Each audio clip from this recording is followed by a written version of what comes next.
বন্ধুরা আজকের পর থেকে আপনারা যখন ইউটিউবে গান শুনবেন তখন আপনাদের স্ক্রিনটাকে লক করে কিন্তু ইউটিউবে যে কোনো গান আপনারা শুনতে পারবেন। আমরা যখন ইউটিউবে গান শুনি তখন আমাদের মোবাইলে কোনো জায়গায় টাচ হলে সেই গানটা কিন্তু কেটে যায়।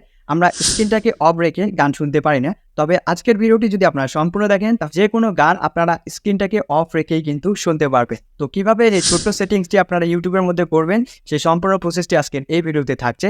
এই ভিডিওটি অবশ্যই সম্পূর্ণ দেখবেন এবং চ্যানেলে নতুন হয়ে থাকলে অবশ্যই চ্যানেলটাকে সাবস্ক্রাইব করে দিবেন। তো চলুন এই সুন্দর সেটিংসটি আমরা দেখে আসি। তো বন্ধুরা আমি আমার মোবাইল স্ক্রিনে চলে এসেছি। আপনারা সবার প্রথম প্লে স্টোর অ্যাপসটিকে ওপেন করে নেবেন। প্লে স্টোর অ্যাপস ওপেন করার পর আপনার সার্চ বক্সে চলে যাবেন। তো সার্চ বক্সে এসে আপনারা সার্চ করবেন ব্ল্যাক স্ক্রিন। তো ব্ল্যাক স্ক্রিন সার্চ করার পর আপনার প্রথমে যে অ্যাপসটি দেখতে পারবেন এই অ্যাপসটিকে এখান থেকে ইনস্টল করে নেবেন।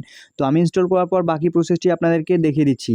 তো বন্ধুরা আমার অ্যাপসটি ইনস্টল হয়ে গেছে, আমি জাস্ট এখান থেকে ওপেন করে নিচ্ছি। তো ওপেন করে নেওয়ার পর আপনার এরকম একটি ইন্টারফেস পাবেন। এখান থেকে ওকে এই অপশনটির উপর ক্লিক করবেন। ক্লিক করার পর আপনাদের মোবাইলের সমস্ত অ্যাপস কিন্তু এখানে শো করবে। আপনারা ব্ল্যাক স্ক্রিন যে অ্যাপসটিকে ইনস্টল করলেন সেই অ্যাপসটিকে খুঁজে বের করে জাস্ট অ্যালাউ এই অপশনটির উপর ক্লিক করে ব্যাক করে দিবেন। তো ব্যাকে আসার পর আপনার সেম একটি ইন্টারফেস পেয়ে যাবেন। এখান থেকে আপনাদের ঘড়ির টাইমটাকে কোন স্টাইলে রাখতে চান সেটাও কিন্তু এখান থেকে সিলেক্ট করতে পারেন। তো আমি জাস্ট এভাবেই রেখে দিলাম।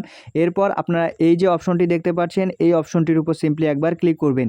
এই অপশনটির উপর ক্লিক করার পর আপনারা নিচে 3টি অপশন দেখতে পারবেন। তো আপনারা উপরে 2টি অপশনকে টিক মার্ক দিয়ে দেবেন। তো আমি জাস্ট এই 2টি অপশনকে টিক মার্ক দিয়ে দিলাম। দেওয়ার পর আপনারা নিচে দেখতে পারবেন স্টার্ট নামে একটি অপশন আছে, এই অপশনটির উপর সিম্পলি একবার ক্লিক করে দেবেন।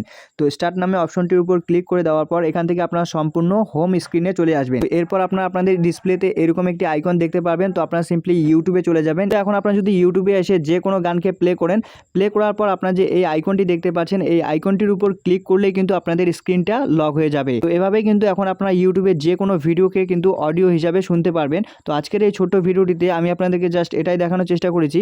ভিডিওটি ভালো লাগলে অবশ্যই চ্যানেলটাকে সাবস্ক্রাইব করে ভিডিওটিতে একটি লাইক করে দিবেন।